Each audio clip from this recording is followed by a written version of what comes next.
Boa noite, doutora Jéssica. Boa noite, doutor Luiz. Vamos só aguardar o doutor Fernando aqui para a gente começar. Sim, perfeito.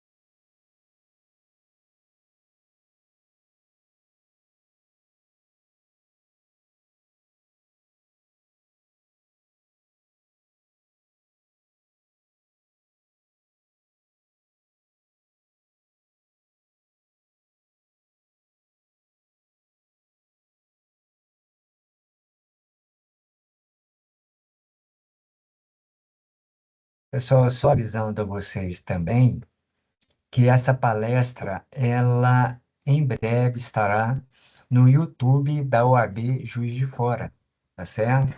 Então, para aqueles que não puderam, né, assistir hoje, ou para aqueles que assistiram e quiserem relembrar o conteúdo, tá certo? Fiquem à vontade.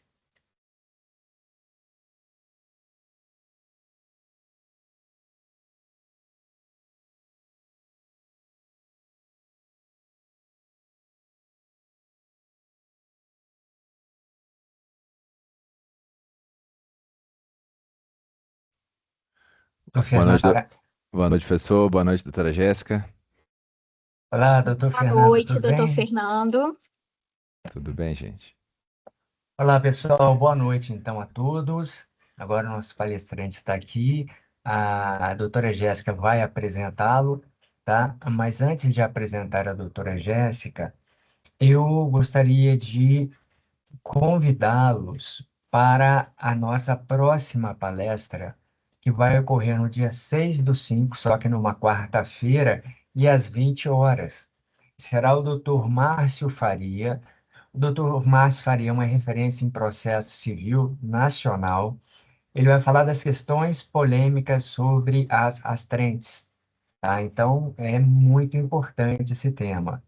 E no dia 11/5, só essas duas, porque as demais, mais à frente, eu vou passar para vocês.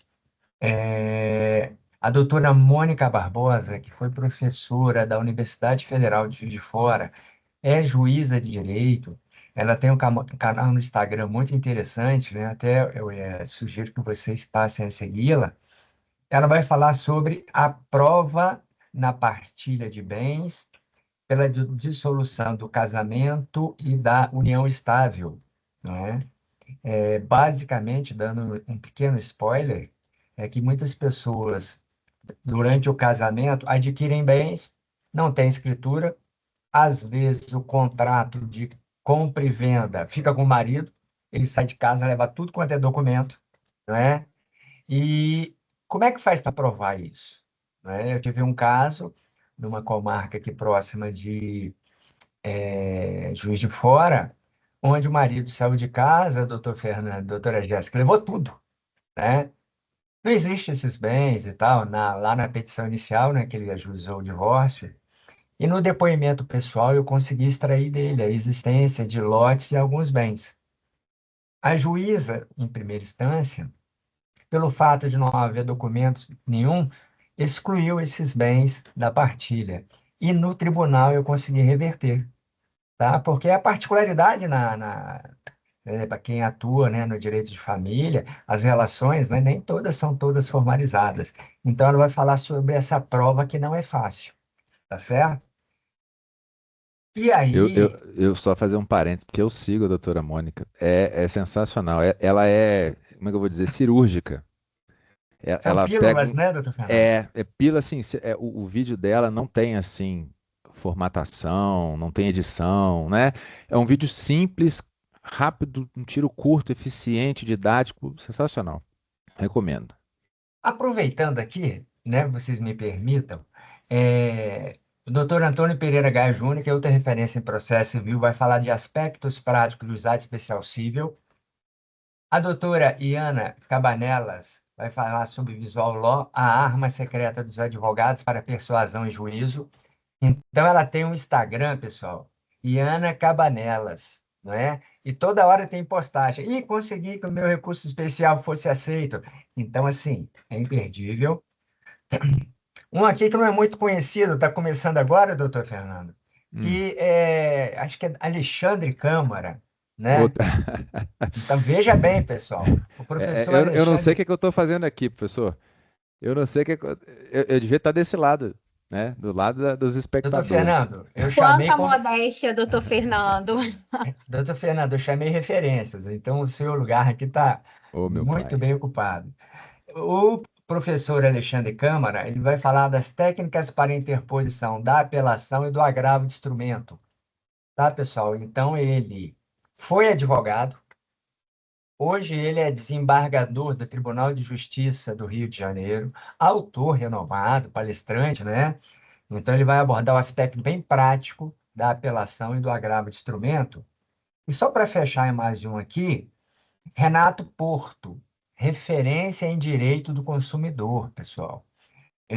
A palestra dele é advogando para pessoas endividadas, tá? Então, assim, eu tenho escolhido temas voltados para a nossa prática, né? O doutor Fernando, hoje tem um tema muito interessante, ele já me passou outros dois, que tão logo ele tem disponibilidade. A gente vai tentar encaixar, tá, doutor Fernando? Tá? Beleza. E eu peço aos colegas que estão assistindo, por favor, divulguem, tá? Porque a gente tem trazido e vai trazer assim pessoas operadores do direito, conhecedores da teoria que vivenciam a prática. Então, para nós advogados e advogadas, isso é muito importante, tá bom? Dito isso, vamos apresentar a doutora Jéssica. Professor, Pois posso não? quebrar o protocolo também rapidamente? Claro. É que a gente vai ter amanhã também, no auditório da UAB Juiz de Fora, a palestra com o Dr. Sebastião Geraldo de Oliveira, que é nossa referência em termos de responsabilidade civil de acidente de trabalho, né, ou doença ocupacional, mas ele vai falar sobre litigância responsável, só que aí o evento é presencial. Então, assim, mas é um evento muito bacana, uma visão diferente dessa realidade que a gente está enfrentando da litigância abusiva, né, predatória, em alguns casos. Claro que a ampla maioria dos advogados e das advogadas age de forma leal, né, e ética, mas a gente precisa estar atento a esses abusos. Então, queria também deixar registrado esse convite para amanhã, pelo que me passaram aqui, às 19 horas, no auditório da UAB, lá na Avenida dos Avenida Andradas. dos Andradas. Pessoal, Isso. então, feito o convite aí, tá certo? Não percam. Inscrições no site da UAB Juiz de Fora, né, doutor Fernando? Isso. Eu acredito que sim, tá certo? Uhum. Presencial, tá bom? Então, vamos lá. A nossa mediadora hoje é a doutora Jéssica Vieira. A doutora Jéssica é advogada há mais de 12 anos, com sólida atuação jurídica e ampla experiência prática. Possui pós-graduação em Direito Público, Direito do Trabalho e Processo do Trabalho e Direito do Consumidor, sendo atualmente pós-graduanda em Direito Previdenciário. Já exerceu a presidência da Comissão de Ensino Jurídico da 56ª Subseção da OAB Rio de Janeiro e atualmente atua como conselheira da subseção da comarca de Carangola, contribuindo ativamente para o fortalecimento da advocacia e da formação jurídica. Doutora Jéssica, boa noite. Agradeço, a sua disponibilidade de poder participar como mediadora, tá certo? E agora eu passo para a senhora a palavra. E que todos Muito tenham uma noite obrigada. excelente. Muito obrigada, doutor Luiz. Fiquei muito feliz com o convite, né, para poder estar participando dessa noite especial aqui, né, onde temos a oportunidade de juntar aí a participação de várias subseções para um tema, né, de extrema relevância na advocacia trabalhista.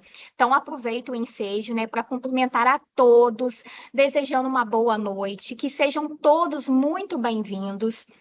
É uma satisfação recebê-los para momento de reflexão sobre um dos pontos mais desafiadores e, ao mesmo tempo, mais decisivo da prática trabalhista, que é a fase do cumprimento de sentença. Mais do que reconhecer um direito, o verdadeiro desafio está em efetivá-lo, e é justamente nesse cenário que nos deparamos com entraves como o elevado índice de congestionamento processual, a resistência de devedores e a constante necessidade de utilização de mecanismos cada vez mais sofisticados para a localização de bens desse devedor. Falar sobre a execução trabalhista, portanto, é falar sobre a efetividade da justiça, sobre dar concretude às decisões judiciais e, principalmente, sobre garantir que o processo cumpra a sua finalidade maior, que é entregar o direito a quem realmente precisa. E, diante disso, é com grande satisfação que damos início à palestra sobre um tema extremamente relevante na prática jurídica: os desafios da fase de cumprimento de sentença trabalhista. Afinal, sabemos que, embora a fase de conhecimento seja essencial, é na execução ou no cumprimento de sentença que, de fato, se concretiza o direito reconhecido. E antes de darmos continuidade, já convido a todos os presentes a participarem ativamente desse momento de grande valia. A participação de todos vocês será fundamental para enriquecer ainda mais o nosso debate de hoje. Aqueles que desejarem poderão encaminhar suas perguntas pelo chat para que, ao final da exposição, possamos direcioná-las ao nosso palestrante. E para conduzir essa importante reflexão, temos a honra de receber hoje o excelentíssimo senhor Dr. Fernando Saraiva. O Dr. Fernando Saraiva é juiz do trabalho, especialista em relações internacionais pela UNB, especialista em direito e processo do trabalho pela PUC de São Paulo e também especialista em execução civil e trabalhista pela Uniarnaldo. Além da sólida atuação na magistratura, é professor, palestrante e coautor de livros e artigos jurídicos, contribuindo de forma significativa para o desenvolvimento do direito. Sem dúvidas, o Dr. Fernando Saraiva e a sua experiência prática e acadêmica trará uma visão aprofundada sobre os desafios enfrentados na execução trabalhista, desde a identificação de devedores de boa ou má fé até o uso de ferramentas de investigação patrimonial, como Cisbajude, Renajude e Infojude.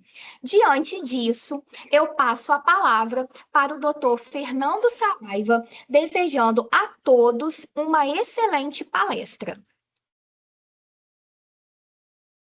Boa noite a todos, pessoal. Muito obrigado, doutora Jéssica, professor Luiz Eduardo. Satisfação em estar aqui com vocês mais uma vez. É muito bacana a gente poder debater o direito do trabalho, o processo do trabalho. Eu acho que a gente tem sempre que aproveitar essas oportunidades de fala para a gente esclarecer o que a gente tem de bom na nossa jurisdição e compartilhar essas nossas experiências, que não necessariamente são as mais corretas, né? A gente sempre tem a ideia de ser mais efetivo, de ser mais coerente, mas a gente sabe que a gente comete erros, como todos seres humanos, então a gente precisa de ter esse canal de diálogo para que quem está do lado de cá consiga se comunicar com vocês, com os advogados, com as advogadas, fora das audiências, fora do processo, né? Porque vamos combinar que o processo é uma janelinha estreita, quase uma janela de uma cadeia em relação ao mundo real que tem lá fora. Então é muita pretensão do juiz acreditar que vai resolver todos os problemas do mundo e que vai exarar a melhor decisão, se não for com muita paciência, se não for com muita dedicação, com gasto de tempo e se não for com esse diálogo produtivo com os advogados, as advogadas e as partes. Então, assim, eu fico muito feliz, doutor Luiz Eduardo, doutora Jéssica, pela lembrança do meu nome e estou sempre à disposição da OAB, eu acho que é sempre muito saudável e vamos falar de outros temas também. Esse aqui é um daqueles que movem meu coração. Acho que a gente precisa se dedicar à execução ou ao cumprimento de sentença. E até a gente fala execução porque a CLT, embora a gente tenha tido a reforma trabalhista, a gente continua tendo a referência à execução, né? Então a reforma não abrangeu algumas nomenclaturas antigas, como reclamante reclamado, né, arquivamento e também a questão da execução. Então vocês vão perceber que algumas vezes aqui eu vou falar como execução, mas é o cumprimento de sentença que a gente vê em 99% das vezes. Então, para os outros temas, professor Luiz Eduardo, já me coloco à disposição. Sempre uma grande satisfação esse ping-pong que a gente estabelece aqui. Perfeito? Então vamos começar. São as 3 horas, né, doutora Jéssica, de fala?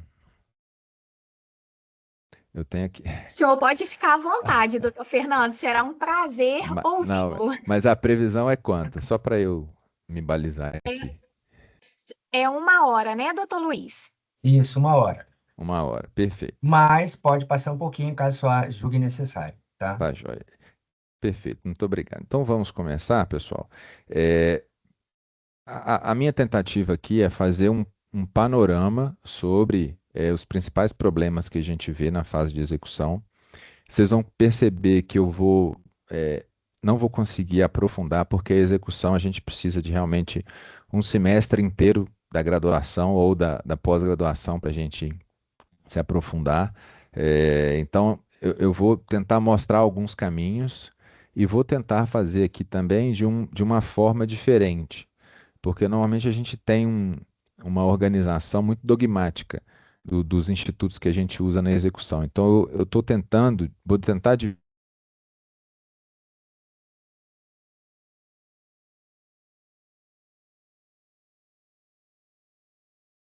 Travou, doutor Fernando?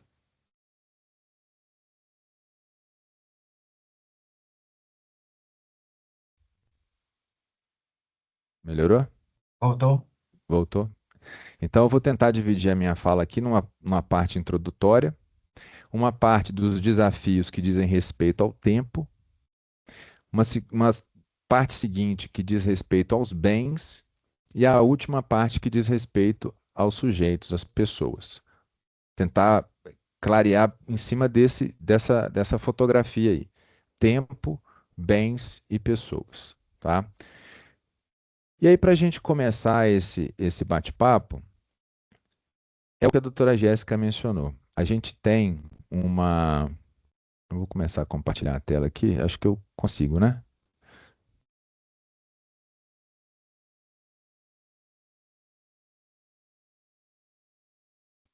Todo mundo enxergando aqui ó, a apresentação? Tá tranquilo? Tá. Então, Aparecendo. Sim, o, doutor. o- ótimo, obrigado. O que que a gente tem? A gente tem sim um índice de congestionamento que assusta. Tem professores que falam assim, é praticamente um 7-1. E é nessa ordem mesmo. A gente tem problemas em cumprir a determinação da sentença em aproximadamente 70% das sentenças. Então, a execução ou cumprimento de sentença é um tema que a gente precisa se dedicar. E essa dedicação, ela não pode ser só do judiciário. Eu estou vendo aqui que tem vários colegas advogados que foram meus alunos, com os quais eu aprendo e aprendi muito, né? E vejo também servidores. E a gente chega a dar urticária na gente, às vezes, porque é para pedir A e vem o pedido B. Ou vem o pedido B, mas não é no momento certo. E principalmente depois da reforma, como a gente tem a mudança de redação do artigo 878 da CLT, essa incumbência de, como a gente diz no popular, tocar a execução, ela foi muito mais transferida para o advogado. A gente não tem mais aquela competência de tocar a execução de ofício. Então, a gente precisa que o pedido seja feito de forma adequada e que tragam elementos, subsídios fáticos e jurídicos para nos convencer. Ah, hoje em dia, a gente tem a Justiça do Trabalho, infelizmente, ela vem sendo alvo de algumas decisões que retiram competência, que retiram liberdade de decisão do juiz, que retiram proatividade das decisões do juiz. Então, a gente precisa desse pedido bem feito, desse pedido feito no momento adequado, porque não adianta, como diz eu não sei de quem é a ideia, mas não adianta a gente ter martelo para a gente fixar um prego, um parafuso. E nem adianta a gente ter chave de fenda para fixar um prego. A gente tem que ter a ferramenta certa para cada tipo de execução, para cada tipo de devedor, para cada tipo de demanda, né? E aí a gente entra nessa situação de ter devedores distintos, né? É claro que na execução a gente parte do pressuposto de que já foi exercido contraditório, já foi exercido ampla defesa, direito de recurso, direito de fundamental à produção de provas, mas a gente precisa da execução do título. Então, o devedor, a gente parte do pressuposto de que ele já conseguiu se defender validamente, e se existe um título constituído, é porque efetivamente o Estado, o juiz, decidiu que alguma coisa precisa ser paga, né? No nosso caso, obrigações condenação em obrigações de pagar valores em dinheiro. Então, como a gente já tem o título constituído, a gente tem que diferenciar os tipos de devedor. A gente tem aquele devedor de boa-fé, que ele não se esquiva, é aquele que está lutando para manter o seu empreendimento em pé, é aquele devedor que às vezes é uma pessoa física decorrente de uma relação de trabalho doméstico. Então, com esse, obviamente, a gente não vai precisar ser tão contundente. A gente vai chamar para fazer uma transação, para explicar o que precisa ser feito e as consequências do processo. Agora, boa parte do que eu vou dizer aqui, eu digo até 90% do que eu vou dizer, se destina àquele devedor que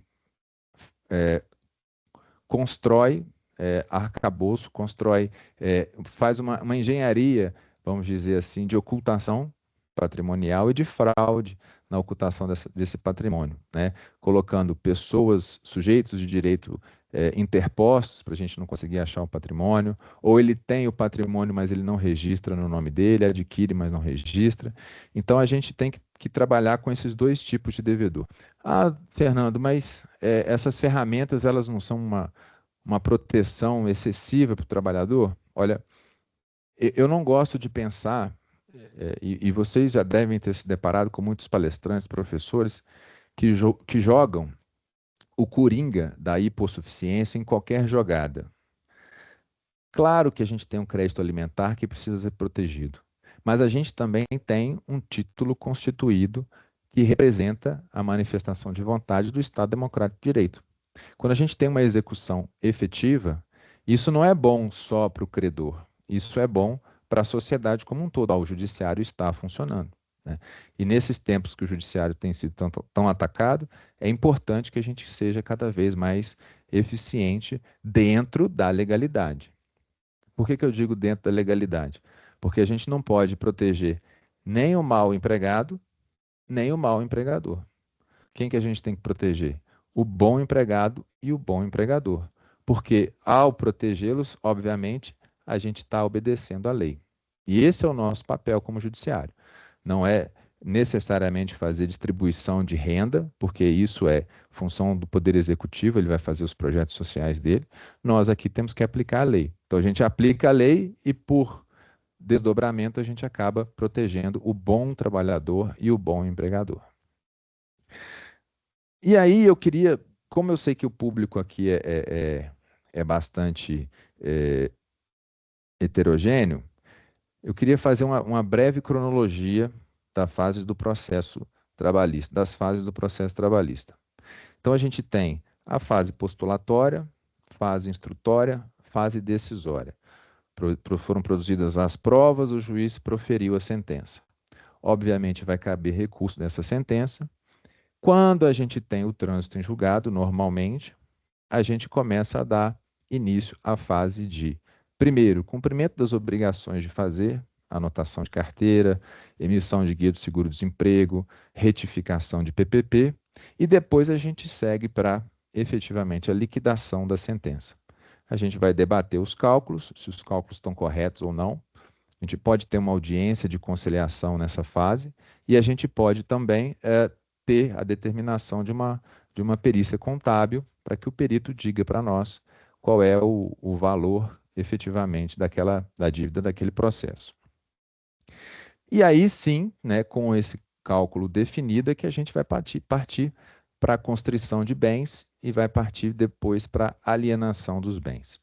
Então, é uma tramitação, por mais que a gente faça todo o esforço do mundo, é uma tramitação naturalmente demorada. Então, principalmente os advogados de reclamante têm que ter isso em mente.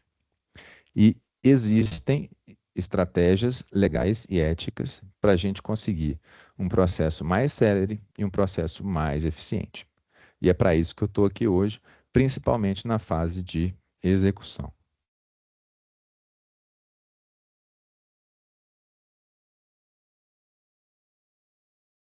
Então, avançando, pessoal, primeiro aspecto, primeiro prisma que a gente precisa analisar os desafios da execução.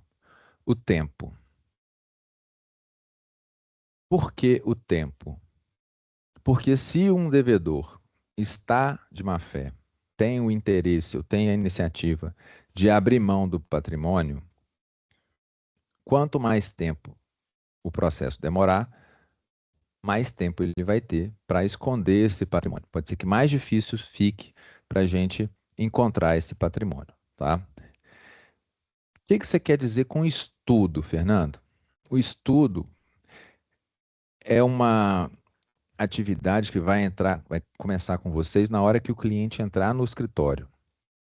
Primeiro de tudo, vocês têm que sentar com o cliente e tirar o máximo de informações relevantes que vocês conseguirem. Não adianta, como eu vi essa semana, uma petição inicial que fala de A e aí na hora a defesa fala B e aí o advogado do reclamante perdido senta para tentar fazer uma nova entrevista com o reclamante. Falei, não, o objeto da demanda está definido. Não adianta buscar muitas informações mais, inovar objetivamente, porque a gente já teve, já operou a preclusão em relação à mudança de pedidos e causa de pedir.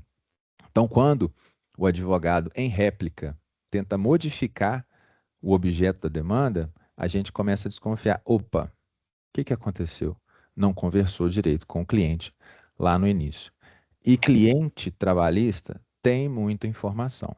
Tem que conversar, tem que extrair o máximo de nuances, porque a gente sabe que essa informação ela circula. Conversem também com a comunidade. A gente tem muitas informações que circulam, que todo mundo sabe, como se diz, mas que não estão registradas nos documentos. Você vai no cartório, não tem nada. Você vai no imposto de renda, não tem nada.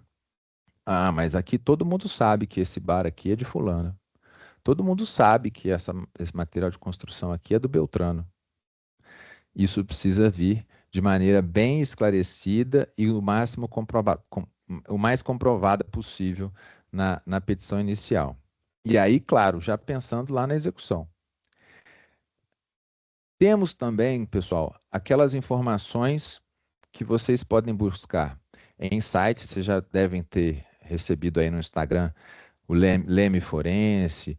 Estou recebendo nada não, tá, gente? Por essas, mas tem, acho que é Jusfy.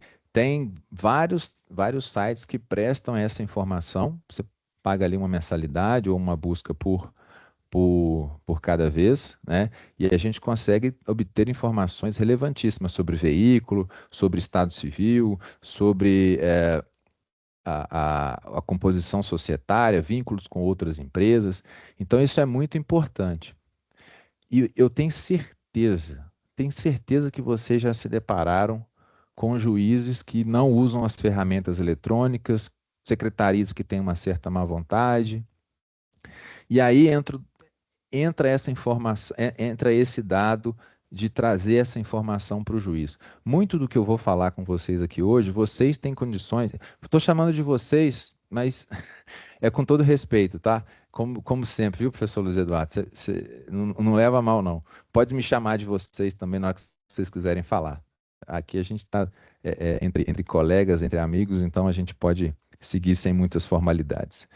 Então, a gente precisa ter, primeiro, uma relação de confiança entre o juiz e o advogado, entre o advogado e o juiz, e isso só se constrói com o tempo. Eu brinco que nós vamos lidar aqui, eu como juiz e vocês como advogado, depois eu como advogado e vocês como juízes, não é durante 20 dias nem 20 meses, vão ser 20, 30, 40 anos. Né? Então, essa relação de confiança, ela não tem preço. Então, quando você chegar para o juiz com um pedido, vamos dizer assim, um pouquinho fora da curva, quando o advogado é mais confiável, é claro que o juiz vai ter mais paciência. Fala assim, poxa, esse advogado, eu nunca tive uma atitude antiética, desleal dele. Ele sempre é respeitoso, faz pedidos coerentes. Claro que ele não vai ser 100% de procedência e nem o advogado vai deixar de recorrer da sentença. Claro que não, não é isso. Mas a parte ética, a parte leal, ela fala alto. Então, quando você consegue trazer, você já tem esse histórico, e você consegue trazer por essas ferramentas extrajudiciais o embasamento, isso fica muito mais interessante. É como se você mostrasse para o juiz, seu juiz, você não quer usar a sua ferramenta? Ok. Você tem uma postura mais inerte, mais conservadora? Ok. Você não utiliza lá o 139 do CPC, mas eu estou trazendo aqui os elementos. Ó, o reclamado, ele diz que não tem nada, mas ele está andando de carro de luxo. E a gente faz o renajude e não acha nada. Será que a gente pode usar a teoria da aparência nesse caso? Né? Ó, nós estamos fazendo o Sisbajude, mas o Sisbajude está voltando negativo. Como é que a gente vai fazer? A empresa está funcionando. Por algum lugar está passando esse dinheiro. Né?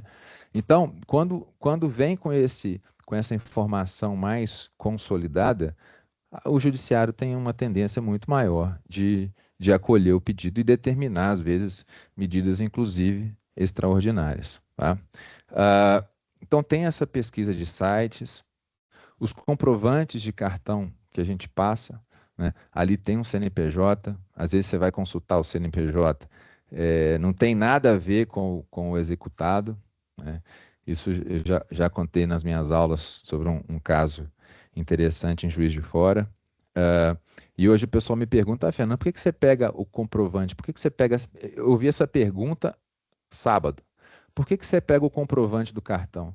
Não, porque dependendo da situação, isso aqui pode me acender um alerta em relação a essa empresa, né, se for o caso de ter uma execução e a gente não encontrar bens. Né, vai me dar como é que eu vou dizer assim, um fundamento maior para eu decidir. Quando você começa a pegar uma empresa, que é uma sociedade limitada, aí começa a ter holding, começa a ter participações, não sei que, participações, não sei que, holding, você fala, para que a empresa precisa disso? Não quer dizer que é má fé, mas pode ser, se ela deixar de pagar as dívidas, pode ser que seja um caso de ocultação patrimonial. Ok, pessoal? Redes sociais também, como se diz, a nossa vida hoje antigamente, professor Luiz Eduardo, na nossa época era Orkut, né? Era um Orkut aberto. Hoje é um Instagram, é um TikTok aberto, né? Que mais que tem? É um Twitter aberto e por aí vai. Então a rede social, ela mostra muito pra gente. Onde que a pessoa foi, por que foi, com quem que voltou, com quem que sempre aparece, né? E isso vai gerando diversas repercussões. E isso é muito importante para vocês formalizarem o polo passivo. Eu vou colocar uma empresa, mas vou colocar também uma pessoa física. Essa pessoa física está no quadro societário? Não, não está. Mas qual que é o fundamento? Ela não é sócia, ela não é empregada, mas ela está lá todo dia. Opa, acende um alerta, né? Ela não é sócia, ela não é empregada, mas ela é procuradora. Opa, Vamos ver se essa procuração ela é válida, ela é legítima, ou se ela é ilegítima. Tá? E já pensando, de novo, lá na execução. A gente trabalha um pouquinho mais antes do ajuizamento da ação para conseguir, no segundo momento, em caso de descumprimento da sentença, ter mais sujeitos responsáveis por aquele débito.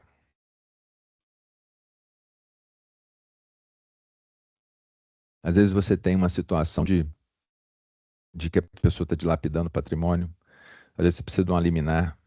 Você fala aqui, excelência, ó, ela tinha 5 veículos. Depois do ajuizamento da ação, ela já vendeu todos. Né? Então, são informações que a gente precisa ter no processo, para a gente andar com mais segurança e mais eficiência.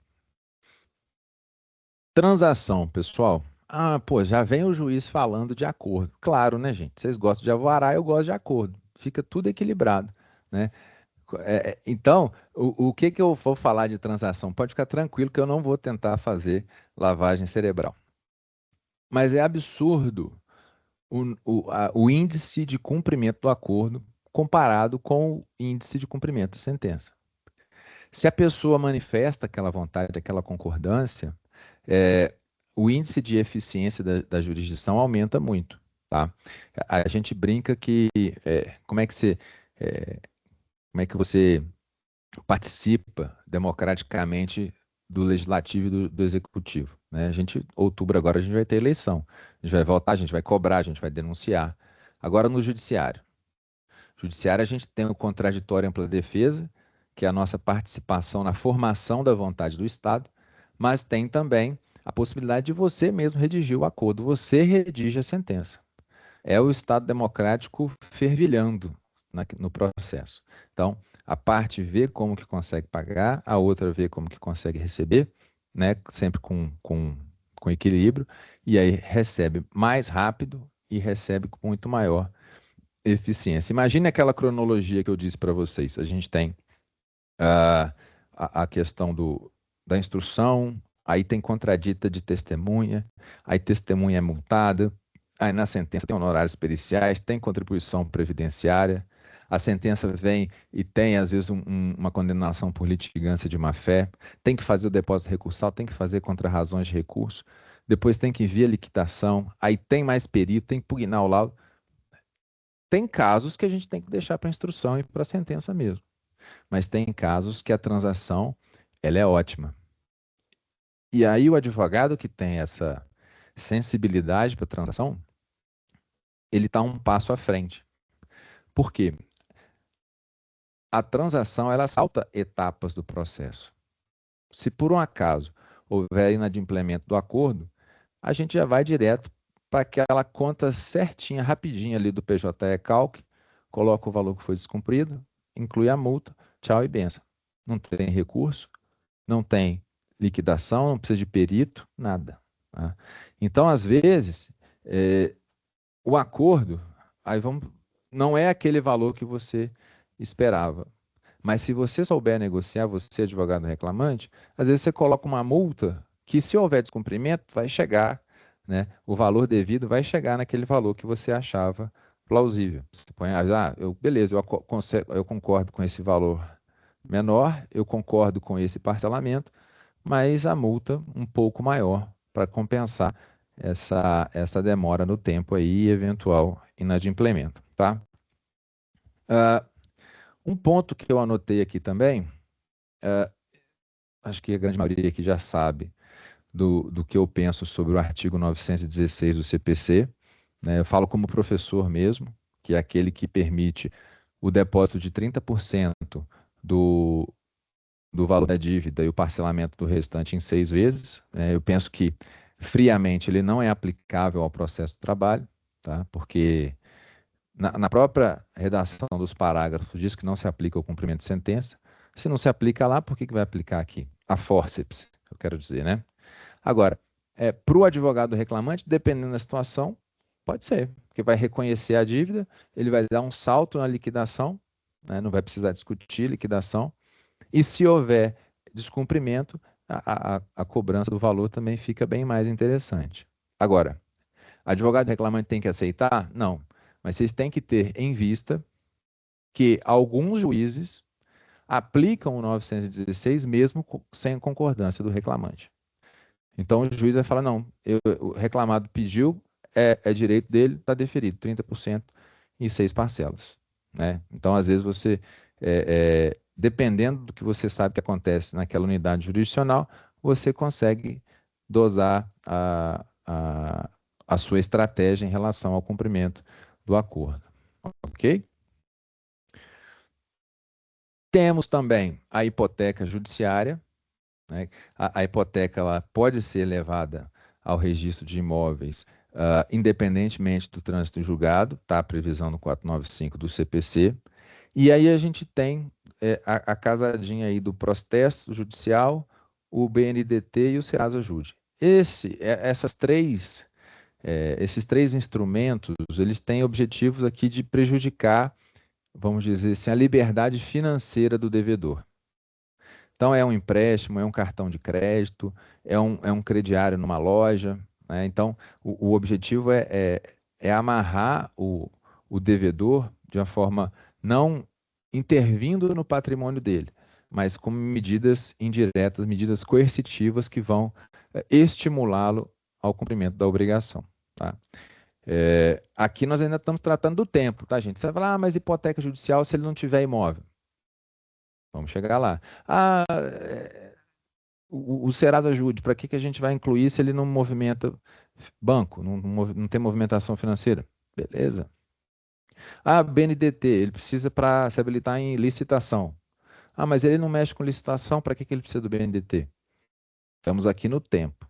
Até aqui, nós estamos trabalhando para que o processo seja mais efetivo e que eventual cumprimento de sentença seja mais célere e efetivo, obviamente. Tá? Passando pelo protesto, pelo BNDT e pelo Serasa Ajude, a gente entra nos que a gente brinca, Deus me ajude. Né? Então, Sisbajude, Renajude, Infojude. E aqui, gente, por que eu trouxe essas 3 ferramentas na questão do tempo? Vocês vão perceber que elas vão nos ajudar no tempo e no encontro de bens. E também na questão das pessoas. Nos 3 dificuldades, elas vão nos ajudar. E elas são interessantes no tempo porque elas são muito rápidas. Tanto o Sisbajude quanto o Renajude, o QNIB, o Arisp, o Infojude, eles são praticamente imediatos. Né? O Sisbajude, de um dia para o outro, a gente consegue a constrição de valor, se houver valor, claro. Renajude não é nem uma ferramenta de comunicação, como é o Sisbajude. O Renajude é uma ferramenta de constrição. Quando a gente aperta o Enter, a gente faz a constrição. É diferente do Sisbajude, que é uma comunicação. QNIB e Arisp, para quem não sabe, é uma ferramenta de indisponibilidade de bens imóveis, o QNIB. Nós vamos tratar deles mais para frente, tá, gente? Até 11h30, meia-noite, a gente tem tempo. A Arisp é a penhora online. É diferente da indisponibilidade, nós vamos ver lá. Mas é tudo eletrônico. Então, essas ferramentas eletrônicas a gente tem que fazer e tem que fazer rápido. Tá? Por isso que está no tópico aqui do tempo. Reunião de execuções. Talvez vocês não tenham vivenciado isso ainda, mas é a coisa mais linda que existe. O que acontece? A gente tem várias execuções em face do mesmo devedor. E aí o que a gente faz? A gente equilibra todos os processos, chega na fase de cálculo, e a partir do cálculo a gente toma atitudes de constrição num processo piloto. Tá? A gente tem a previsão no artigo 28 da Lei 6830, na consolidação dos provimentos da Justiça do Trabalho, consolidação dos provimentos da Justiça do Trabalho, a gente tem essa previsão também. E basicamente é isso. Ao invés de eu andar com 200 processos, com 300 processos, 500 processos, eu ando com um só. Eu faço um despacho só. Quando a gente tem um advogado só, né, Fernando? Fica mais fácil. Quando a gente tem mais de um advogado, se começar a ter conflito, quando eu falo mais de um advogado, representando os reclamantes, né? Porque às vezes um tem 20 clientes, outro tem 50, outro tem 30. É muito importante que os advogados tenham essa sensibilidade de andar coletivamente, que o processo ande por um processo piloto. Todos eles andam em um processo piloto. Se começar cada advogado a querer impor o seu andamento específico nos seus processos, aí vai dar problema, tá? A gente tem que partir do pressuposto que o juiz está tomando essa atitude para dar mais eficiência e mais celeridade. Se for alguma coisa que é simplesmente um detalhe, às vezes vale a pena, em benefício de todos, abrir mão do seu convencimento. E aí é interessante porque, com uma penhora, com um valor de dívida maior, a gente pode fazer a penhora de um bem muito maior. São justificadas decisões muito mais contundentes, porque o valor é maior. A gente tem vários reclamantes, né? Pensa na justificativa que o juiz vai ter para o segundo grau.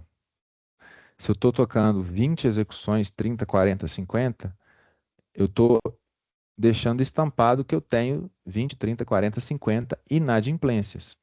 Se eu determino a restrição, o recolhimento da CNH, né, o cancelamento ou a suspensão da CNH, se eu mando recolher o passaporte, o tribunal vai falar assim, opa, se o juiz fez isso, é porque são 30, 40, 50 execuções, é porque está precisando. Então, a atuação jurisdicional fica muito mais otimizada, muito mais célere e efetiva.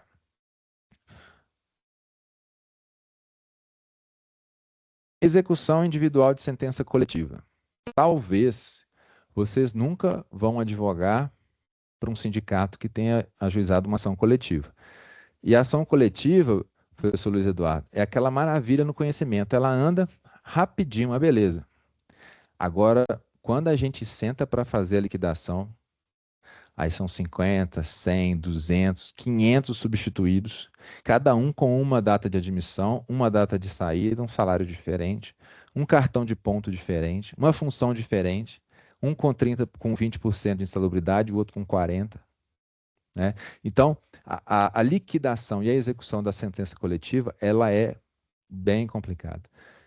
E aí eu trouxe essa possibilidade de execução individual, da liquidação e execução individual, justamente porque se algum substituído procurar vocês como escritórios de reclamante, claro que, né, reclamante e reclamada, vocês vão poder advogar para os dois, mas acaba que essa procura, ela é mais para o advogado de reclamante. A pessoa trabalhou para a Petrobras lá em Macaé, teve uma ação do sindicato lá que ele ganhou, intervalo intra-jornada para todo mundo. Ele pode ajuizar uma liquidação e uma execução no domicílio dele, ou no local onde a Petrobras tenha uma subsede, e com isso conseguir descolar a demanda dele da demanda coletiva que demora a andar. Né? A gente tem processo, aqui em Juiz de Fora a gente tinha, que ele era tão pesado do ponto de vista dos dados, que a gente pedia para os advogados não peticionarem. Então fala assim, não, vem, conversa com a gente, vamos ver o que precisa ser feito. Porque ali naquelas reuniões a gente já deliberava uma diretriz de ação, né, de longo prazo, e não precisava ficar peticionando o tempo todo, porque ninguém conseguia fazer o download mais do processo.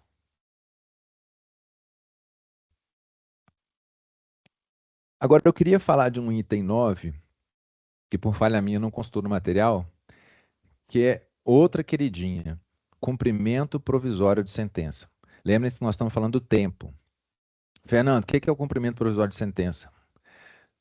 Continuando no panorama geral da execução, a gente tem a possibilidade de começar os atos de cumprimento a partir da publicação da sentença.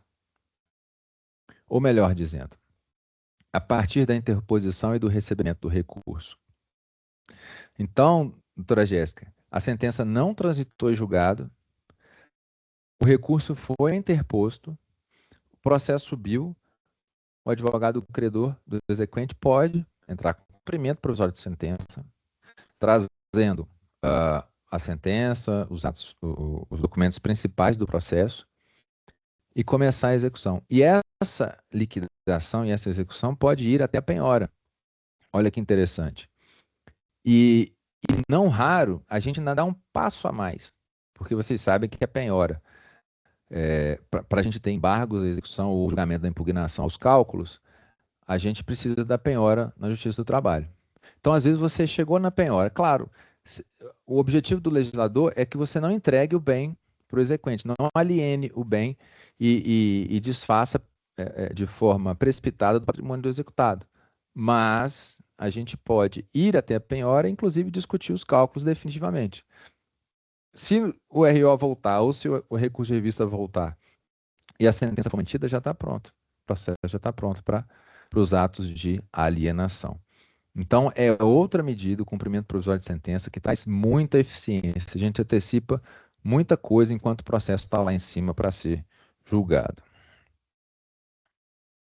Beleza, pessoal? Então, terminamos a parte do tempo. Ficou mais ou menos meia hora. Agora, vamos falar dos bens. É o próximo slide. Cisbajude, Renajude, Quinib, Arispe e Infojude. Fernando, a gente já sabe o que é isso, já sabe o que é Cisbajude, que vai fazer constrição de ativos, né, junto às instituições financeiras, bolsa, que vai pegar uma fintech, vai pegar. Tá? Esse é o Cisbajude. O Renajude é veículo, para quem não sabe. Quinib e Arispe, bens imóveis. Infojude são informações junto à Receita.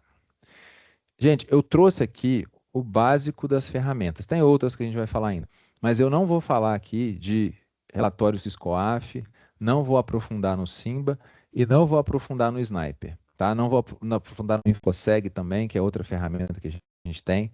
Eu estou trazendo aqui aquelas ferramentas que resolvem a maior parte dos processos, tá?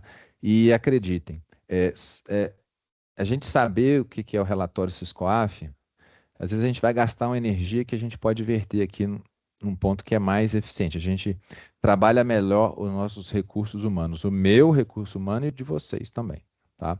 Mas é isso, se vocês depois um dia quiserem conversar também sobre essas outras ferramentas, a gente marca sem problema algum. Por que eu trouxe aqui o abençoado do Cisbajude? Eu quero trazer do Cisbajude 3 informações, tá? Primeiro de tudo, vocês já sabem que é constrição de ativo financeiro. Isso eu não preciso aprofundar. Mas eu não sei se vocês sabem do índice de bloqueio do Cisbajude. Ainda bem que está todo mundo sentado, tranquilo, né? Mas 90%, 90 ou 95% das ordens de bloqueio via Cisbajude, elas retornam com valor inferior a R$100.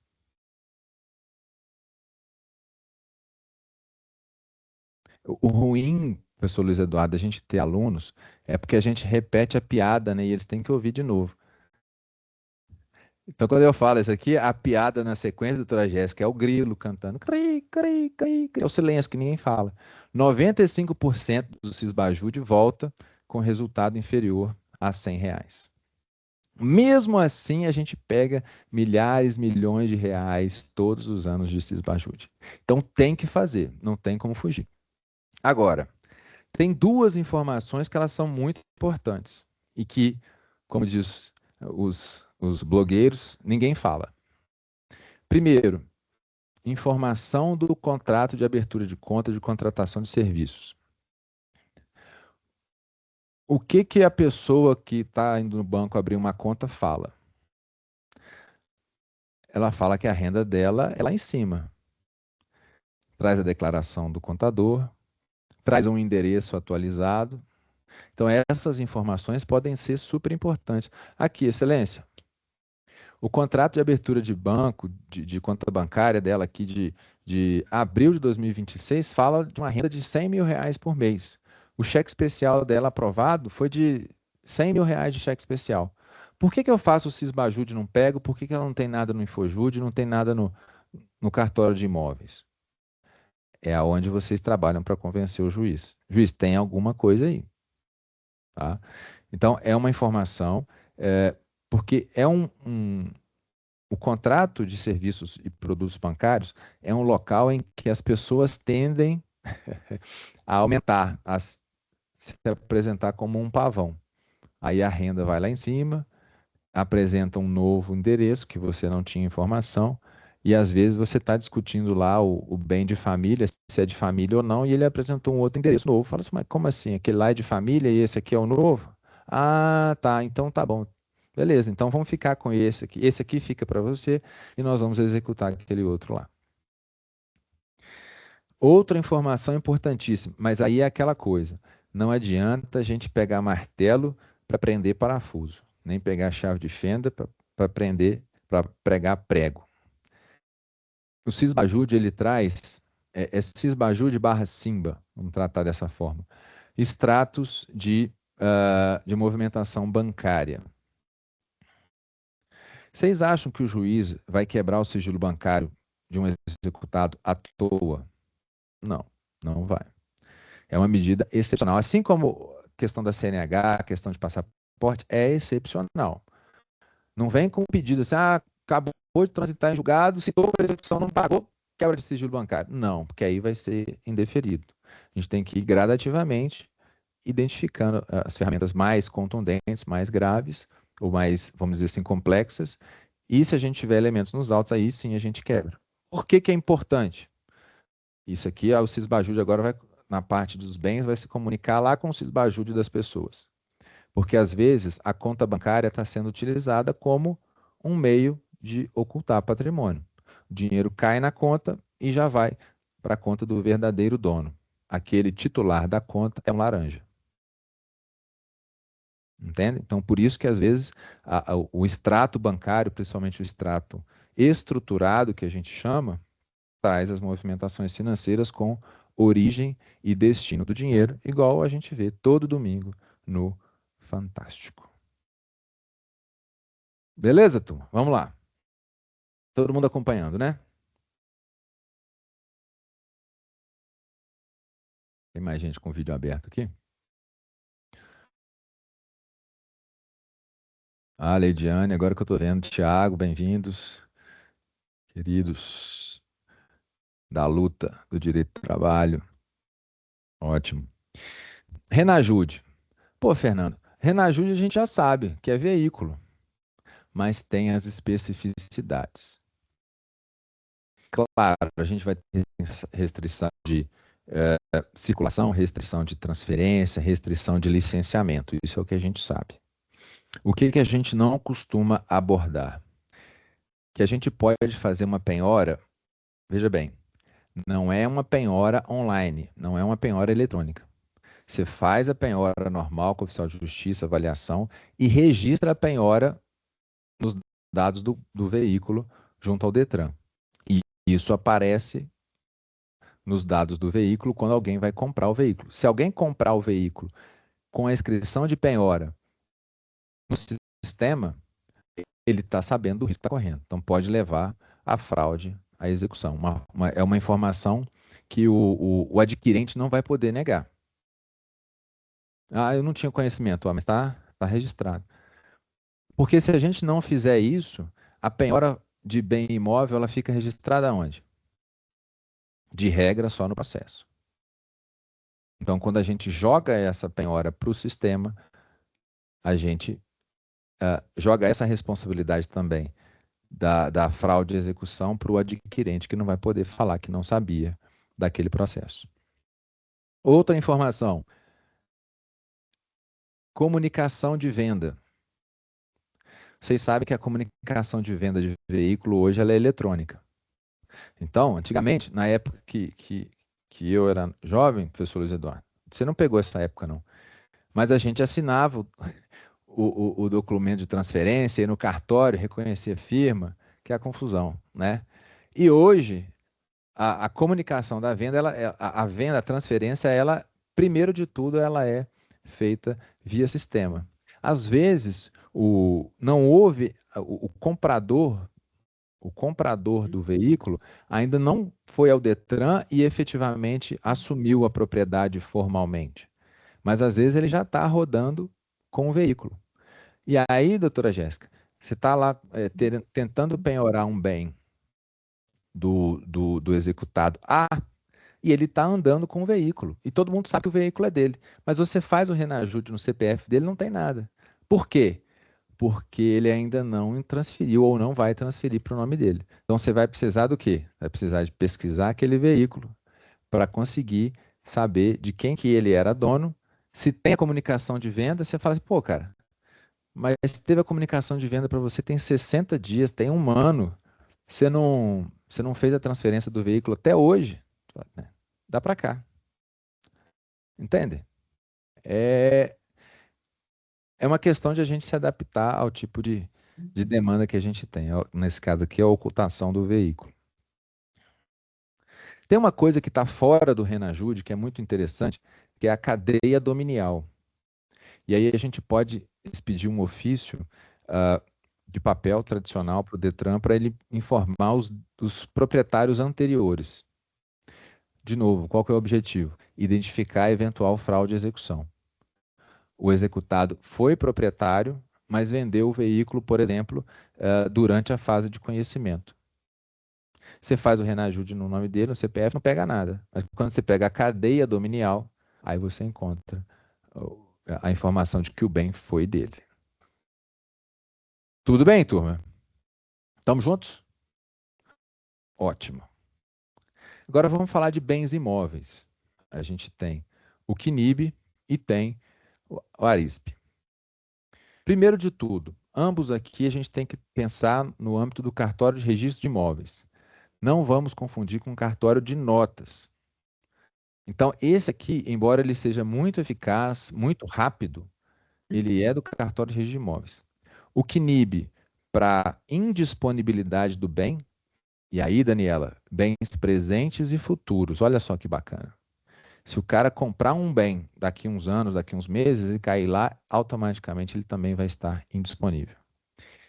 E o ARISP, ele já permite, o ARISP ou penhora online, já permite a penhora efetivamente. Então, a gente consegue fazer a penhora online do bem imóvel. Depois a gente vê.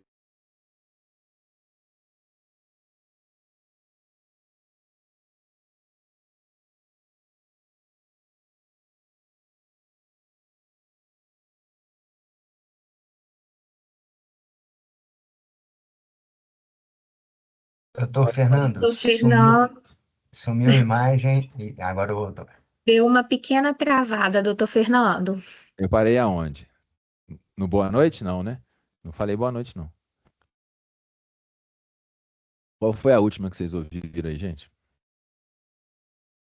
Ou tá todo mundo dormindo? Ah, meu Deus do céu.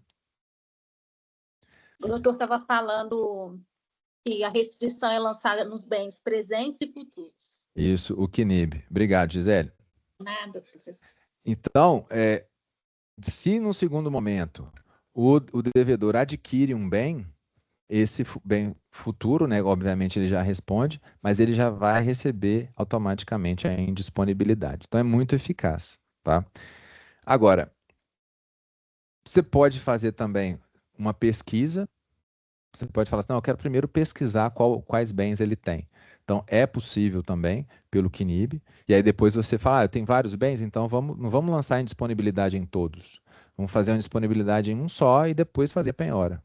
E aí, Gisele, é importante fazer a penhora porque é a penhora de acordo com o 797 do CPC que garante a preferência na hora que o bem for alienado.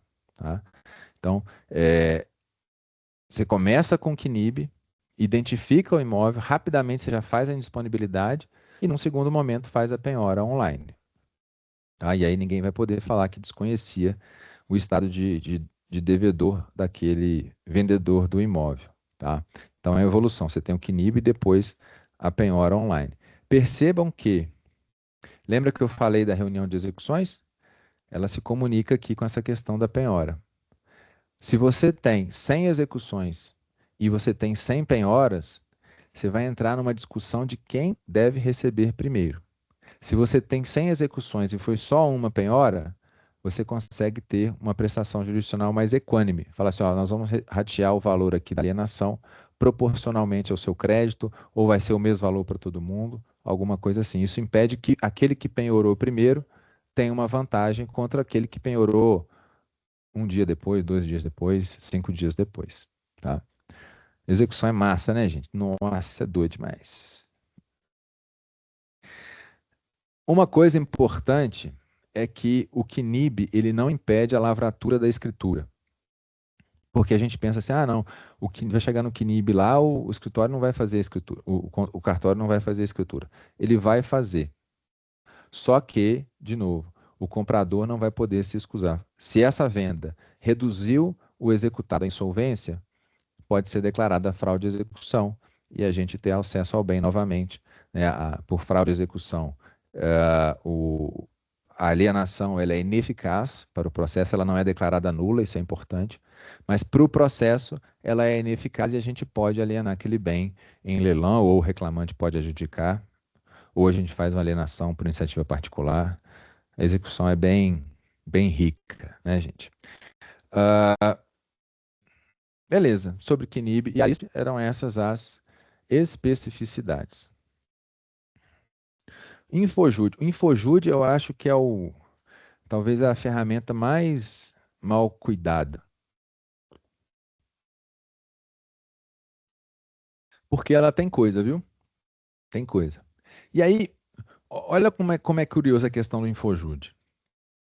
Quem que faz a declaração de imposto de renda? Não é o próprio contribuinte? Não é o devedor? Então, como é uma declaração dele mesmo, e ele já está mal intencionado, é muito provável que ele não lance aquela propriedade dele na declaração de imposto de renda. Então, muitas vezes a gente faz o Infojude e não pega. E aí, o que eu estou aqui para apontar um pouquinho a mais do que isso. Primeiro, a gente vai nas informações. Valores de espécie. Poxa, você está declarando aqui que você tem 50 mil em espécie em casa, por que você não paga a execução? Você tem 2 milhões em espécie em casa, por que você não paga a execução? Acende o alerta. Ali ele declara, às vezes, uns rendimentos, uns aluguéis, mas você está recebendo aluguel, você não é dono de nada. O que está acontecendo? Participação em sociedades, previdência privada, dependentes, turma, dependentes. Ninguém faz fraude sozinho. Não é isso que dizem? Sempre a gente que vai investigar, claro, tem um laranja, tem um parente, tem uma esposa, tem um marido, tem um filho, tem uma mãe. E aí a gente vê quem é dependente. Aí eu vi, poxa, realmente, essa pessoa aqui é dependente, não tem renda. Poxa, mas o patrimônio dessa criança é absurdo. Criança tem 5 anos de idade, tem fazenda. Criança tem 5 anos de idade, está movimentando conta bancária. Criança tem 5 anos de idade, tem veículo. De onde que veio esse dinheiro? De onde que veio esse patrimônio? É indício de fraude também. Semovente, às vezes a pessoa recebe de herança.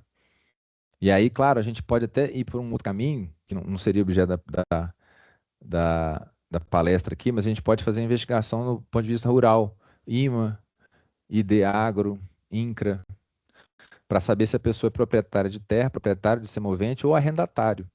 Porque às vezes a gente faz a busca e não acha nada. Mas ele está tomando conta da terra, ele arrendou a terra. Não, mas se ele arrendou, ele tem patrimônio. E os bens, os semoventes que estão na terra, são dele. É muita coisa, né, gente? Bom demais. Vamos que vamos. DIMOB, Declaração de Informações sobre Atividades Imobiliárias. Essa aqui é prioritariamente aquela questão do aluguel. Embora tenha a questão de alienação, aquisição, mas a gente pega muito aqui o aluguel. Aí das duas, uma. Ou o devedor não tem bens, mas ou ele recebe um aluguel, né? Ele recebe um aluguel e você vai poder penhorar o aluguel, ou ele recebe o aluguel e você vai falar assim, não, se você recebe o dinheiro, o aluguel desse imóvel, é porque você é proprietário. Aí você pode escolher até a estratégia de execução.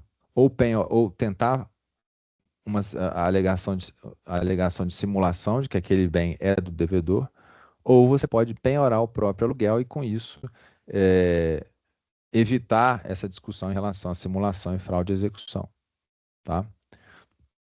E o mais interessante é que essa informação da DIMOB, ela não vem não é o contribuinte que faz essa declaração, né? São as imobiliárias que fazem essa comunicação à Receita.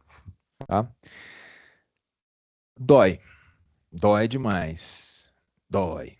Declaração de operações imobiliárias. Aqui são os cartórios de notas, registro de imóveis, títulos de documento que informam sobre um instrumento particular ou emitido por autoridade particular com força de escritura. O que é isso, gente? Primeiro, de novo, não é uma declaração que vem do devedor, vem dos cartórios. E aí aqueles financiamentos habitacionais que a gente vê, aqueles, o do projeto Minha Casa Minha Vida, né?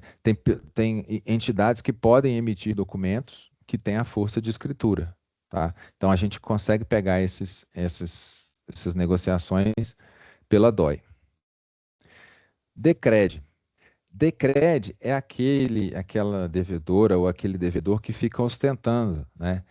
Que fala assim, tá viajando, tá com bolsa, tá com carro, né? Tá nos melhores restaurantes, e você não acha nada, você não, Sisbajude não pega, você vai no Infojude não tem nada.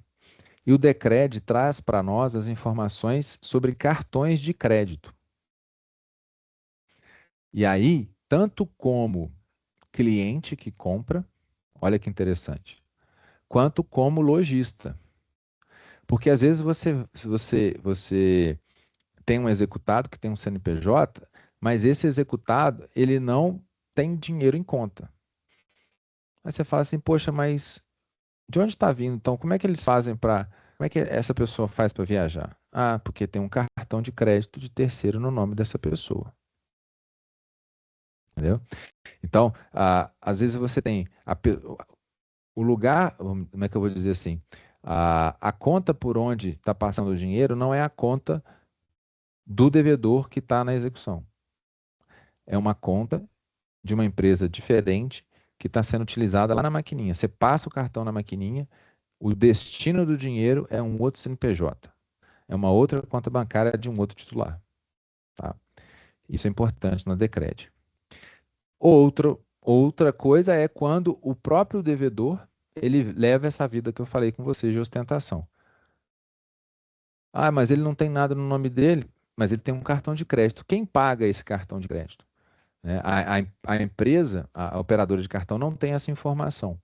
Mas, se você tem um devedor que deve e não paga, mas você tem o uso de um cartão de crédito, é o indício de fraude, indício de ocultação patrimonial, e você pode justificar ao juiz essa situação para pedir medidas mais extremas que eu falei com vocês.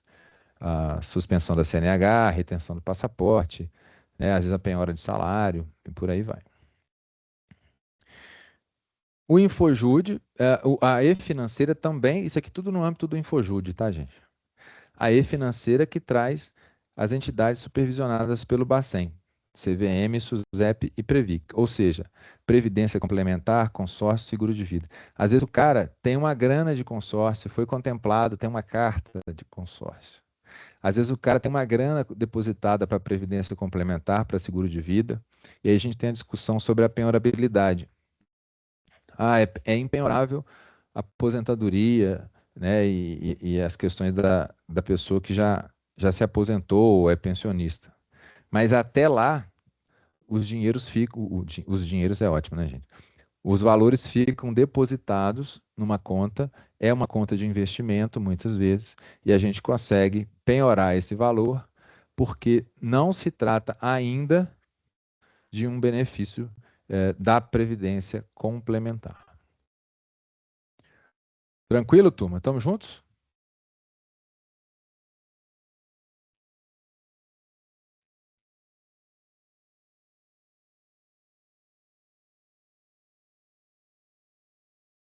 Previjude. Deu um delay, parece que... Previjude é aquele convênio do Judiciário com o INSS. Então, a gente tem ali a informação de vínculo de emprego, que às vezes, dependendo da situação, você pode tentar penhorar o salário, benefício previdenciário, que dependendo do valor justifica uma penhora.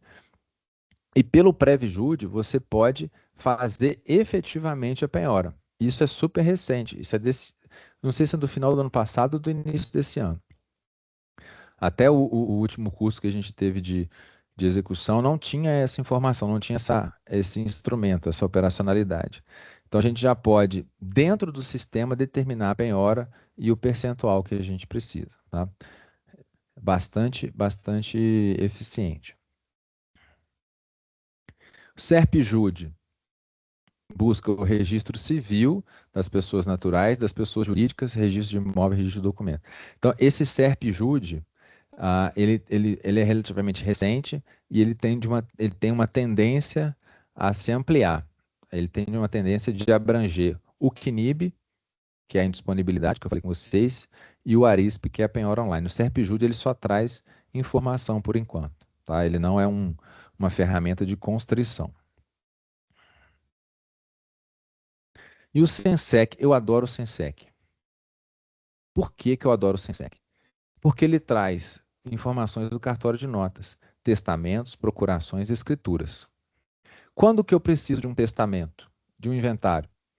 Ó, a pessoa morreu, mas vamos ver se vai no Cível ver se você consegue um inventário, se está em tramitação uma ação de inventário. Não está. E agora, como é que eu vou saber? Eu não conheço os herdeiros, eu não sei se está sendo dividido o patrimônio, se não está, vai pelo Sensec. Busca saber se tem alguma escritura. Ah, eles se divorciaram no papel. Vamos ver lá o que ficou combinado. Para a gente saber a escritura do divórcio daquele casal, né? O que ficou para quem, porque às vezes faz a escritura, passa 99,9% do bem para um cônjuge e fica a maçã podre para aquele que é devedor. Então isso tem indício de fraude, a gente tem que pesquisar também. Tá? Procurações é a questão da interposição de pessoas que a gente vai ver com o primeiro item do próximo tópico. A gente está fechando aqui a questão dos bens e a gente vai começar a falar das pessoas agora. Então, quando a gente tem uma interposta pessoa que se apresenta como titular de um patrimônio que, na verdade, é do devedor, a gente tem que investigar. Para de investigar um pouco os bens para investigar as pessoas. Depois que você definiu as pessoas que precisam ser incluídas no polo passivo, você volta a investigar os bens novamente. Tá? Então, não pensem que a gente fez o Cisbajude e não vai fazer de novo. Faz sim. Se você incluir mais algum sujeito no polo passivo, você vai voltar lá atrás para fazer Cisbajude, Renajude, Infojude. Tá? Para que o processo caminhe com coerência e com efetividade em relação a todos os devedores. Tranquilo, turma?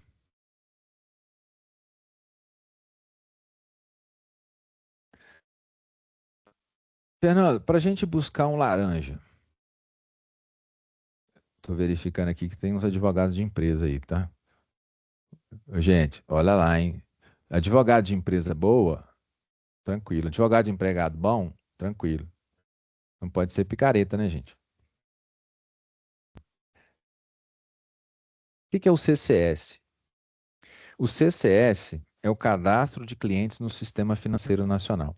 Pensem assim, o CCS é a base de dados. Todas as instituições financeiras têm que prestar informações para o Banco Central e essas informações de cliente, de data de abertura de conta, de produtos que ele tem, de fim do relacionamento, está no CCS. Tá?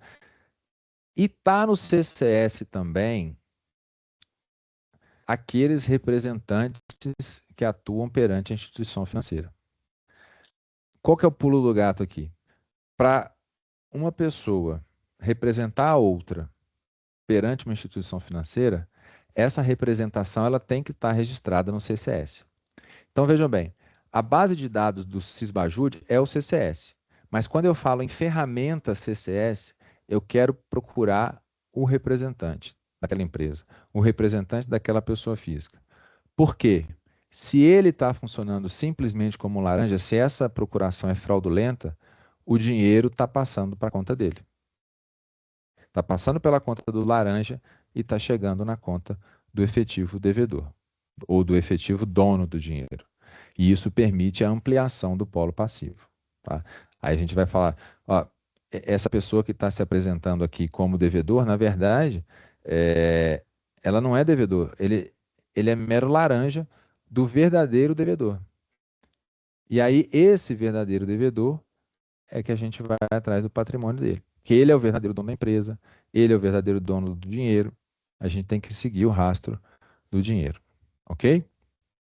Sensec, mesma coisa, só que aí não é restrito a instituições financeiras. São procurações das mais variadas finalidades. E aí a gente tem que ter cuidado, tá, gente? Só fazendo um parênteses, não é porque é procurador que é fraude. Tem que ter o contexto. Tá? Por que que é procurador? Às vezes é um gerente, às vezes é um contador, às vezes é um advogado. Então a gente tem que separar o joio do trigo. O Serpjude vai trazer os registros, e aí a gente pode, por exemplo, saber se a pessoa é parente, não é parente, né, que tem o registro das pessoas naturais. E o Simba, que na verdade ele trabalha junto com o Sisbajude para a gente saber o caminho do dinheiro. É a movimentação bancária, é o extrato que a gente chama estruturado, que tem a origem e o destino do dinheiro, tá?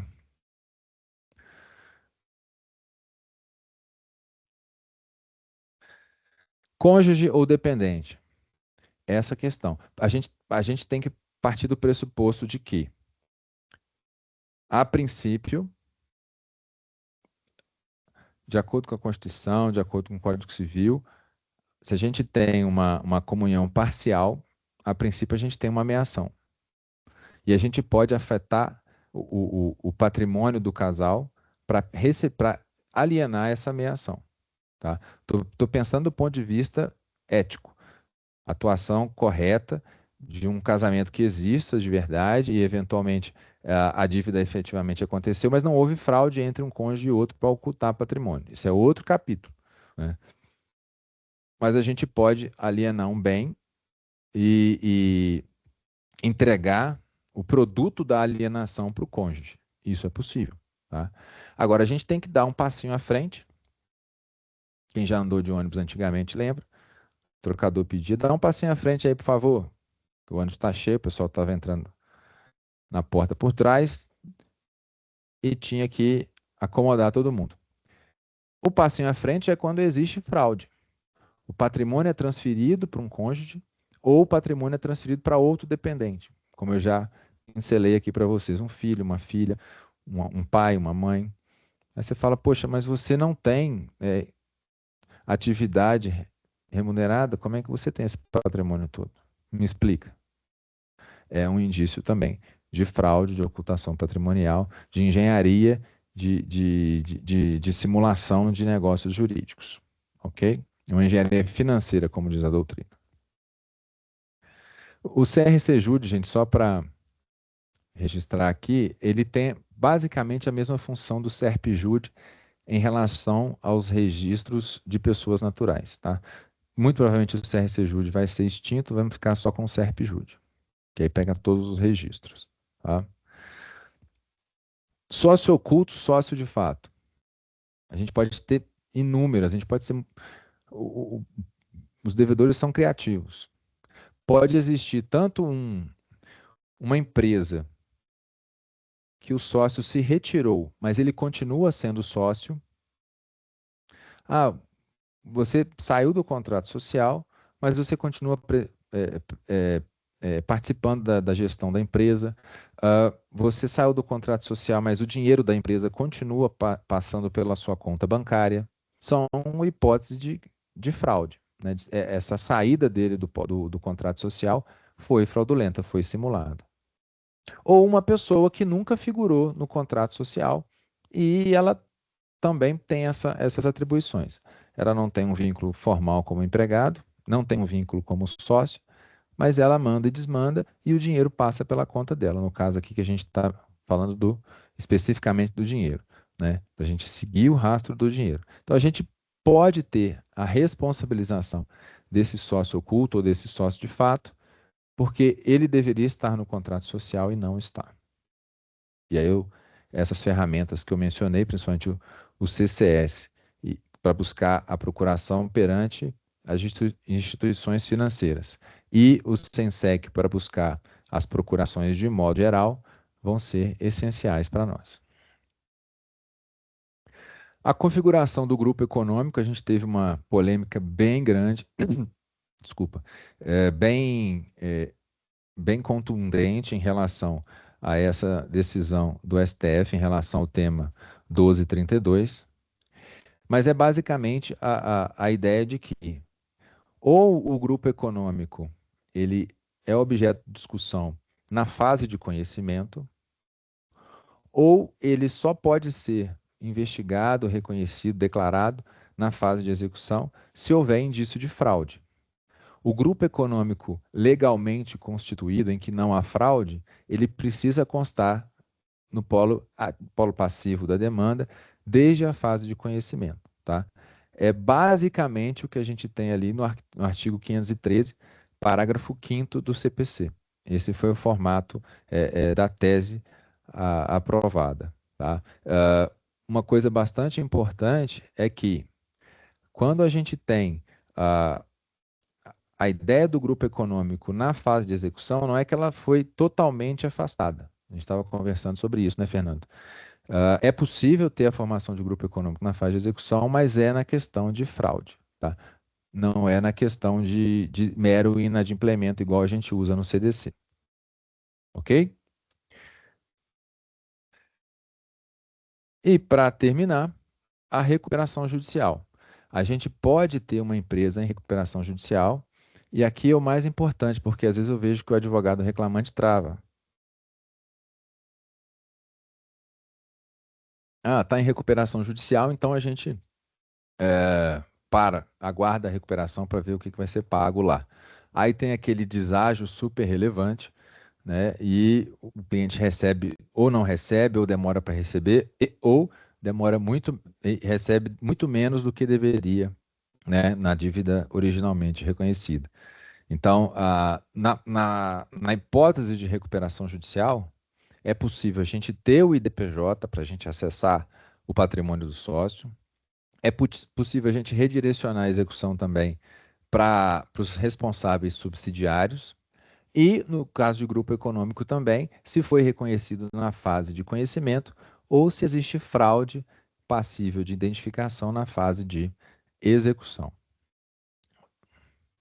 Pessoal, por isso que é tão importante vocês, principalmente os advogados que têm crédito a receber dos seus clientes, ficarem atentos a essas ferramentas judiciais e extrajudiciais, para que a gente possa atuar com maior eficiência, dentro da legalidade sempre, mas com essas ferramentas, esses instrumentos de efetividade da jurisdição. A fase de execução não é fácil. Vejam que eu não falei de falência, vejam que eu não falei de penhora e impenhorabilidade. Vejam que eu não falei de liquidação, eu não falei de embargos do devedor, impugnação aos cálculos, exceção de pré-executividade ou objeção de pré-executividade. Execução realmente é um mundo à parte e a gente precisa se dedicar, tá? Eu espero que eu tenha contribuído para a formação de vocês, clareado algumas ideias, conseguido demonstrar a minha forma de enxergar a execução e as ferramentas.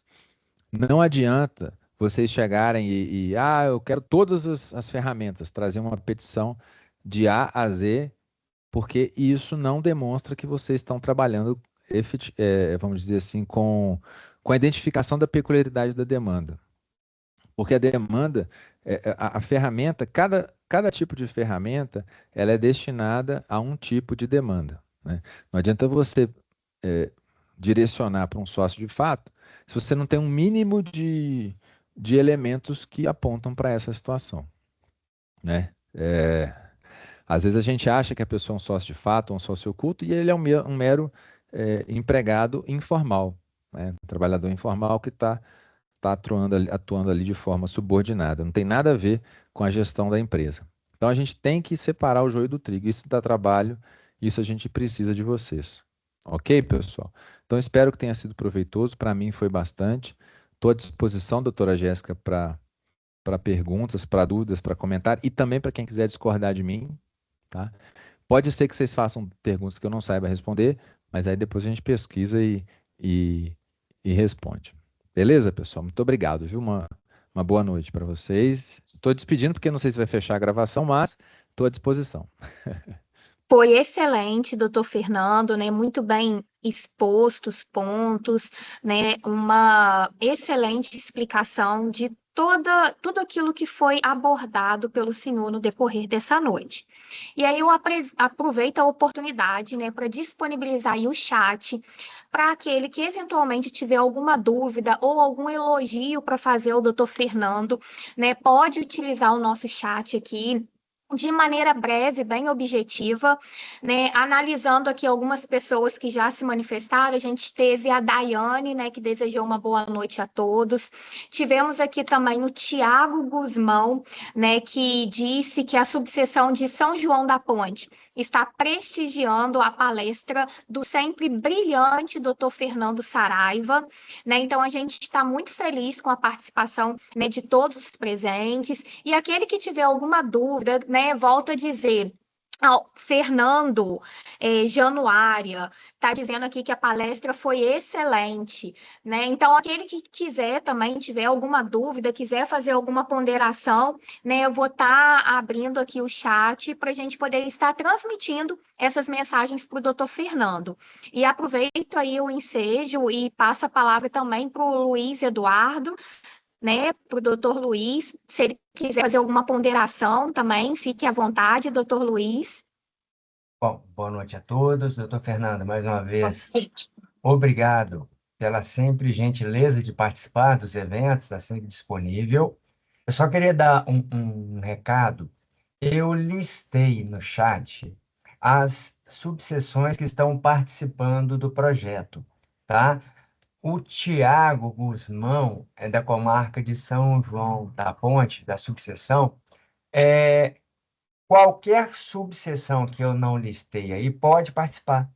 Basta que o presidente entre em contato comigo. A adesão é um processo, doutor Fernando, muito complicado, tá, doutora Jéssica?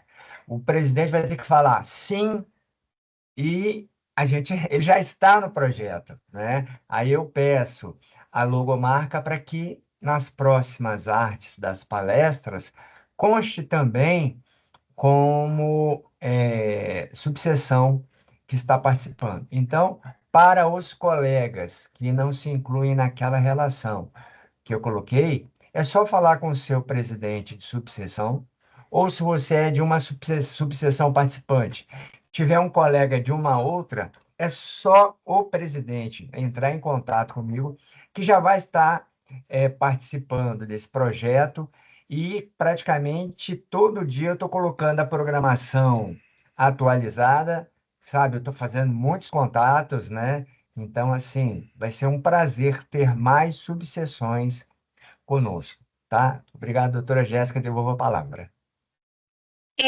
Nós tivemos uma pergunta aqui da Daiane. Doutor Fernando, fale um pouco sobre o SUSEP. Ele consegue trazer informações de seguros? Seria essa a ferramenta ideal, eis que o InfoJude não mostra nada e há indícios de possível seguro? Obrigado pela pergunta, Daiane. Mas a SUSEP, quando a gente precisava de informação, a gente mandava e ela acabava pulverizando. Tem a CNSEG também, que acabava pulverizando, replicava o ofício para as entidades. Mas com a e-financeira, a gente assim, aproveita com muito mais celeridade. Tá? Então, todos os seguros, em tese, devem estar informados nesse relatório da e-financeira e é acessável pelo InfoJude. InfoJude não é só declaração de imposto de renda. Vocês viram que eu nem falei de declaração de imposto de renda, assim, no sentido de, nossa, vamos investigar. Tá? Não. O InfoJude, às vezes, você vai pegar imposto de renda para saber o dependente. Às vezes, você vai realmente pegar alguma situação mais periférica. Então, a gente tem que pensar o InfoJude de maneira um pouco mais ampla.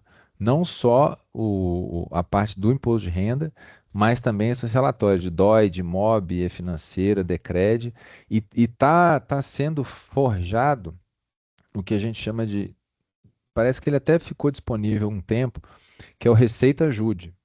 que é também uma promessa de a gente ter uma super ferramenta que vai compilar todas essas informações da Receita Federal.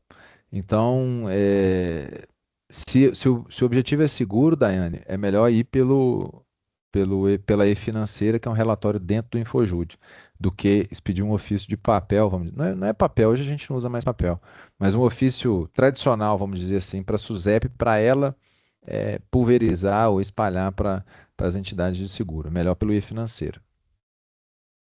Nós tivemos aqui também a mensagem do Rafael Mesquita.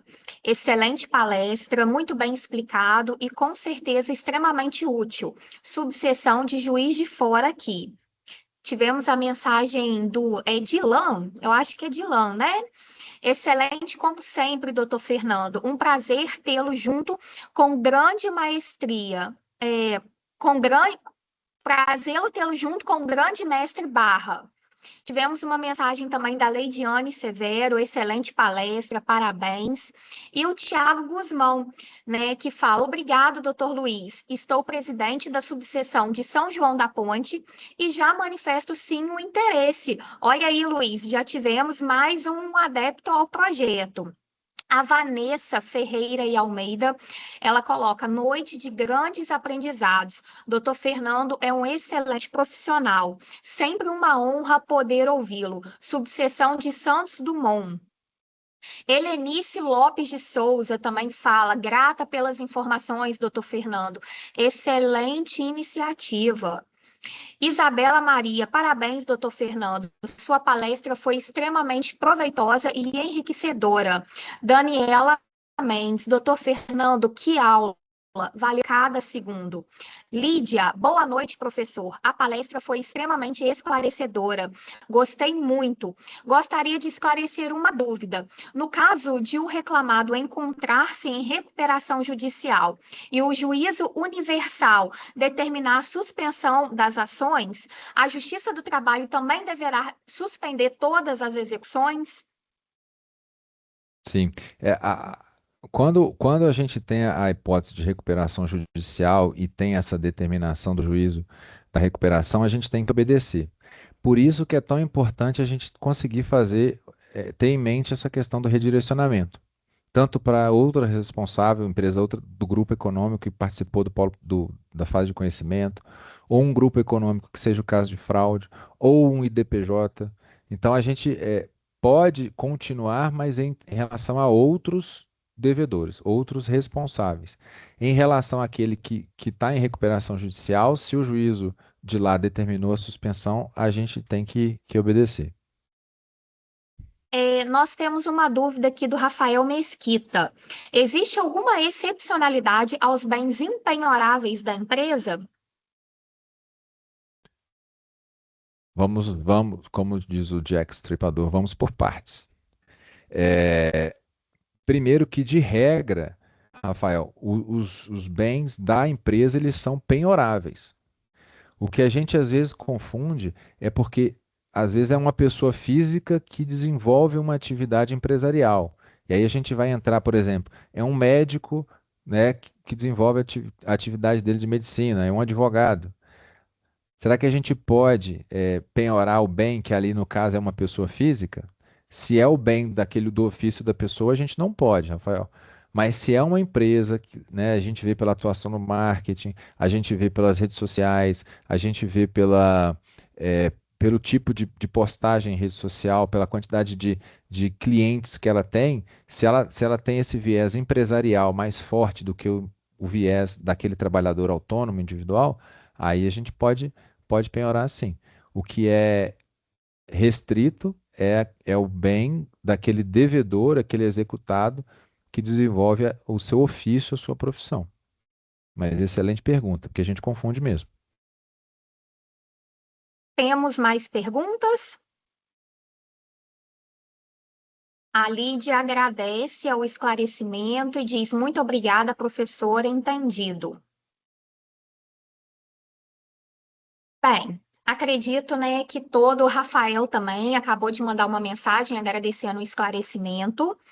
E caminhando para o encerramento, né, eu gostaria de registrar o nosso sincero agradecimento ao Dr. Fernando Saraiva pela brilhante exposição, né? Sua abordagem, ela trouxe não apenas uma análise técnica aprofundada, mas também reflexões práticas, né, extremamente relevantes para os desafios, né, ali da fase do cumprimento de sentença, especialmente no que diz respeito à efetividade da prestação jurisdicional. Fica evidente que a execução não é apenas uma etapa do processo, mas ela é um verdadeiro momento em que o direito se concretiza. E por isso exige preparo, estratégia e constante atualização.